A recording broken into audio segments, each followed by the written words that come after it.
कोयले की खान के अंदर जैसे ही आप मान लो हीरे पड़े हैं, पर हीरे निकालने के लिए भी तो टाइम लगता है ना, और उन हीरे निकालने के लिए टाइम लगे, और दूसरी चीज़ निकालने वाला भी चाहिए।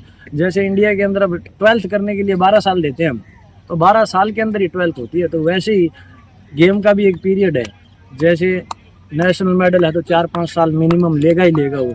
तो इसी तरीके से सबसे इम्पोर्टेंट है स्पोर्ट्स को टाइम देना, और अच्छे तरीके से। जैसे पहली क्लास से ही हम स्कूल में जाते हैं तो क्या क्या गेड़े ABCD सिखाते हैं, तो ऐसे ही अपने स्पोर्ट्स के अंदर भी अच्छी जगह जा कर के हर चीज़ सीखनी पड़ती है।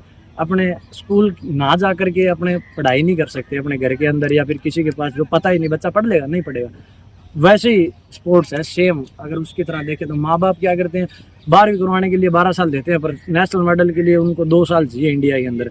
और 2 साल में तो भैया नेशनल मेडल आते नहीं, आपको इंडिया में डोमिनेट करना है पूरे भारत में। एक तो 33 से 40 करोड़ की जनसंख्या है, उसके अंदर आपको मेडल लेके आने।